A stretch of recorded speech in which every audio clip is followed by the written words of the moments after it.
We took my cousin in after she lost her family, but what she did to me one day changed my life forever. She accused me of something so terrible that I can't even say it right now. After that, my family beat me badly and then disowned me. Hi, everyone. I'm a 38-year-old man, and I have a problem I need help with today.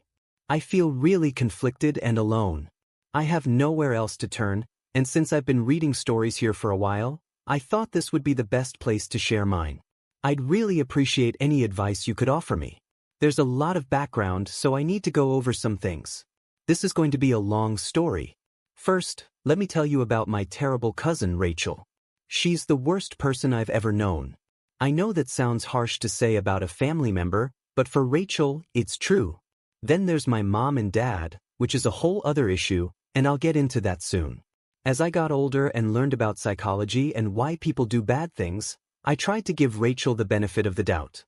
But in the end, I just couldn't forgive her, and I still hate my whole family because of what happened. Sure, Rachel had a tough childhood. My uncle, who was Rachel's dad and my dad's brother, was the black sheep of the family. He was an abusive, lazy man who drank and smoked all the time and never worked.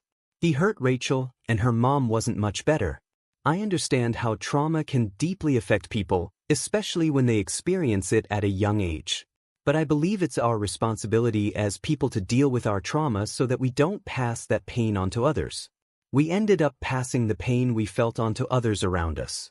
Sadly, Rachel never learned to break this cycle and became a lot like her parents in many ways.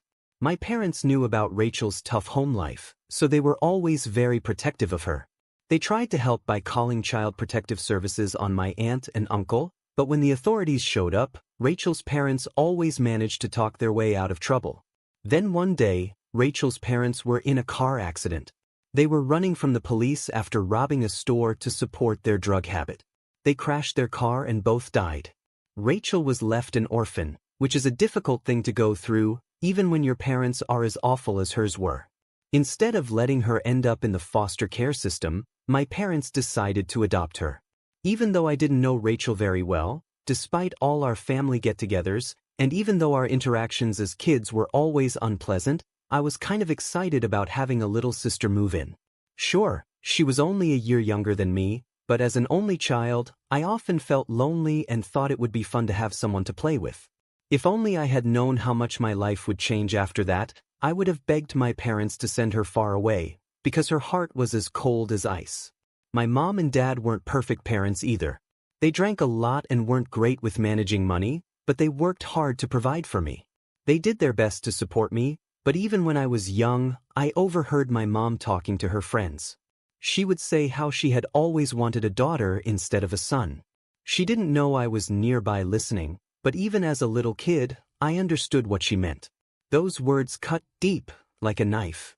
As soon as Rachel moved in, it felt like my mom and dad acted like I didn't exist anymore. I've always been a shy, awkward kid, and I guess that disappointed my traditional parents. My dad had been the captain of the football team in high school, but I couldn't even throw a ball without tripping over my own feet. I was clumsy and didn't know how to talk to girls, while my dad had been a ladies' man, dating all over town before settling down with my mom. No matter what I did, I couldn't get a girl to like me. My parents always told me I needed to toughen up. They said I was too soft, so my self-esteem was already pretty low. But when Rachel came into the picture, it was completely destroyed. Mom and dad adored Rachel. They treated her like she could do no wrong. If she drew a picture, no matter how bad it looked, they would hang it on the fridge. But when I drew something, they'd barely glance at it before tossing it aside. Rachel would get praised for getting BS in school, while I got straight A's, and they never once told me they were proud of me. She always got the best birthday parties, the best Christmas gifts, and everything she wanted. When Rachel started going to school with me, things only got worse. She was a grade below me, but she did everything she could to make my life miserable. I was an awkward nerd, and Rachel was pretty, popular, and loved to gossip. She quickly became part of the cool crowd, the jocks and the cheerleaders, the same people who loved picking on me. Rachel fit right in with them, like a fish in water. Her boyfriend was the captain of the football team, and he was also my biggest bully. He and his friends would do horrible things to me, like shoving my head in the toilet and other humiliating acts. No matter how hard I tried to stay out of their way, I got beaten up every single day. Rachel never once stood up for me. Instead, she'd watch with a smirk on her face, or sometimes even laugh. I'm not exaggerating when I say she acted like a sociopath. She made my life at school a living nightmare, and she wasn't satisfied with just that. She also made sure my home life was just as unbearable. It felt like I was living in a prison, and the torment would start all over again the next day at school. I never got a break. The emotional damage I suffered during that time can't be overstated. It changed me forever. I'm scarred because of all the abuse I went through. I tried telling my parents about the bullying at school, but they brushed it off like it was nothing. They said it was just boys being boys. My dad would always tell me I needed to man up, as if that would fix everything. I wanted the bullying to stop. My parents saw me with black eyes and bruises, but they still didn't care. Rachel would just stand there and laugh during these talks. Besides that, she was always making up lies about me. She would break things around the house and blame me. Sometimes, she would even cry and tell my parents that I hit her. She was so good at lying that she almost made me doubt myself, like maybe I really did what she said. Of course, my parents believed everything she told them. I lost track of how many times I was unfairly punished for things I didn't do. Over time, this started to wear me down. I felt worthless and became more and more depressed. As the stress piled up, my grades started to slip. Even though my grades were still better than Rachel's, my parents scolded me for it. This just made me feel even worse. Because my grades dropped, I couldn't get into the university I dreamed of. I felt stuck in our small town, in that miserable house. I ended up going to a local community college and worked hard on an engineering degree. I just wanted to be successful and get far away from my awful family. Rachel, on the other hand, had no plans for her future. She didn't even graduate from high school. She dropped out at the start of her senior year and began sleeping with nearly every guy in town. She partied all the time, got hooked on drugs, and my parents kept making excuses for her. They would say something weak like they disapproved of her behavior, but they were too soft on her. They made it easy for her to keep acting the way she did. During this time, I was still living at home, and Rachel's treatment of me got even worse. I remember one night she had a party at the house with her boyfriend at the time. She had a bunch of boyfriends. All her friends were there, and I was trying to study for an exam. I asked them politely if they could quiet down, speaking in the nicest way possible. But Rachel and her boyfriend took it the wrong way. She told her boyfriend to kick my butt, and he did just that. He beat me so badly that I had to call the police. I was taken to the hospital for my injuries, but my parents and Rachel told me I was the one overreacting. They even convinced me not to press charges against that guy. Looking back, I should have sued all of them. Then came the day that changed my life forever. I was 23 at the time. Rachel always had to be the center of attention. Everything had to revolve around her, like she was the center of the universe. Whenever something went wrong in her life, she took it out on others. She was often rude to my parents, even though they had done so much for her over the years. But whenever anything went wrong in her life, I was always her main target. Recently, Rachel had been dumped by another boyfriend. I guess in her mind, this guy was the one. She was really upset after this breakup. She never made good choices when it came to men, and to make things worse, this guy was the father of her child, Frank. Rachel was already struggling to take care of him, so most of the responsibility had fallen on me and my parents. It was a bad situation, and I wasn't happy about it. Despite everything we were doing to help her, Rachel had been extra rude and sour lately, like we owed her something. Right before the event that changed everything, Rachel and I had gotten into another argument. This wasn't unusual. We argued a lot, and things often got heated, so I didn't think much of it. During the argument, she kept insulting me, calling me an ugly loser and throwing all kinds of nasty words my way.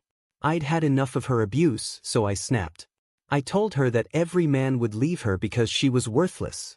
She looked furious, angrier than I had ever seen her, but I just walked away, thinking it was another dumb fight. I didn't realize how seriously Rachel had taken that comment. I was minding my own business one day when my parents suddenly came to my room and literally broke down my door. I was in total shock. demanding to know why my parents and other family members had suddenly barged into my room. I was so confused. Then I saw Rachel walk in, crying like she was heartbroken, but I knew it was all fake. I had a bad feeling about what was coming, and sadly, I was right. That's when Rachel dropped a huge lie on me, and it hit me hard. She pointed at me and said, "There he is, the one who assaulted me." My jaw dropped. She was accusing me of something terrible. I was stunned and immediately thought back to our argument a few days before. I asked her if that was why she was doing this, but my dad jumped in and yelled, "Shut your mouth and stop making excuses." I kept denying the accusation, but that's when the punches started. My whole family began beating me. It was brutal, far worse than anything I had ever experienced, even at school. They told me in no uncertain terms to pack up my few belongings and get out of the house immediately. They also made it clear I was lucky they weren't reporting me to the police. I kept saying I was innocent, but they told me to shut up. My family disowned me, all because of Rachel's lies. It was the worst day of my life. I was homeless. But despite everything they did to me, I held on. I made a life for myself. I showered at the college gym, washed my clothes at the laundromat, worked 2 jobs, and went to school full-time. Eventually, I saved enough to get my own place. I did it all by myself, with no help from anyone. Now, I'm 38, and I haven't spoken to my family since the day they beat me and threw me out. But today, something unexpected happened. I got a call from Rachel. It was from my parents' phone number, so I guess she's still living with them. Even though it had been years since we last spoke, I immediately recognized her voice, and I froze.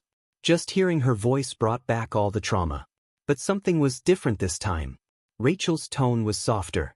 I asked her why she was calling, and she asked how I was doing, something she had never cared to ask before. Then she told me the real reason for her call. She said she was dying. That's right, Rachel has terminal cancer. I didn't say anything after she told me all that. She went on to say she was a single mom now, with Frank, who's 19, and another son, Tyler, who's 16. Then, out of nowhere, she apologized. She said that God was punishing her for lying about me and accusing me of assaulting her. I was shocked. She asked for my forgiveness, and I didn't know what to say. I told her I needed time to think and hung up the phone. My heart was racing. Not long after the call, she sent me a text explaining everything again and saying how sorry she was. She talked about how her sons would grow up without a mom and how she regretted being such a terrible person her whole life. I still haven't responded to her text, and I'm torn about what to do. Should I forgive her? The truth is, I still hate her deeply. What do you guys think I should do? What's up, everyone? Revenge Online here. We've got some big updates on this story, and honestly, that twist really took me by surprise. Let me know your thoughts in the comments below. And if you're new to the channel, make sure you hit that subscribe button so you don't miss another story. Here's the first update, and it's a short one. Hello, everyone. OP here with an update. I got a lot of great advice. Some people said I should forgive Rachel and move on. I get the idea that holding on to hate is just extra baggage. But others said that Rachel's illness isn't a good enough reason to forgive her for all she's done. My family is probably still as toxic as ever. After thinking it over, I made my decision. This might upset some of you, but I chose the path of revenge. I found Rachel's Facebook page and saw that her sons, Tyler and Frank, were on her friends list. I sent them screenshots of Rachel's confession. Then, I tracked down her ex-husband and sent him the same screenshots. Finally, I sent them to my parents and the rest of the family. I want everyone to know what kind of person Rachel really is. I should probably be more worried about the fallout from all this, but honestly, I don't care. I'll keep you all updated on what happens next. Update number 2. Good afternoon, everyone. OP here, and wow, do I have an update for you. Can you believe my parents actually called me today with a load of nonsense? It's been 17 years since we last spoke, and honestly, I had no desire to talk to them again. I should have known they would try to reach out after I dropped that bombshell about their golden child, Rachel. To my surprise, at first, Mom and Dad were pretty apologetic. They admitted that it was wrong to disown me just based on Rachel's lies without hearing my side of the story. I reminded them that they had a habit of doing that long before this whole incident even happened. I guess they expected me to be happier about their apology, but when I wasn't, they quickly changed the subject to Rachel's cancer. They said I was wrong to involve Rachel's kids and ex-husband and told me I should have waited longer to share the truth with the family. I was blunt and told them I didn't care. I reminded them that they should have thought about all this before they disowned me and ruined my life. I also made sure to bring up how they conveniently forgot about the time the whole family beat me up. I was furious. I hung up, hoping to never hear from them again. Update number 3. Hello, everyone. Today is a beautiful day, and I've got some big news to share with you. I got another phone call from my parents this morning. I hesitated to answer, but I figured it must be important if they were calling again, so I picked up. My parents were in tears, crying uncontrollably. They told me Rachel passed away this morning. But it's only been 5 days since she confessed her lies to me, and now she's gone. I know this might sound cold or heartless, but I didn't feel anything.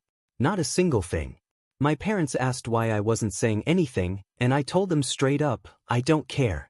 They called me heartless and cruel for saying that about my own cousin, but I reminded them that they were the ones who had abandoned their only son. I could hear them starting to protest and scold me, but in that moment, I realized I had the power now, not them.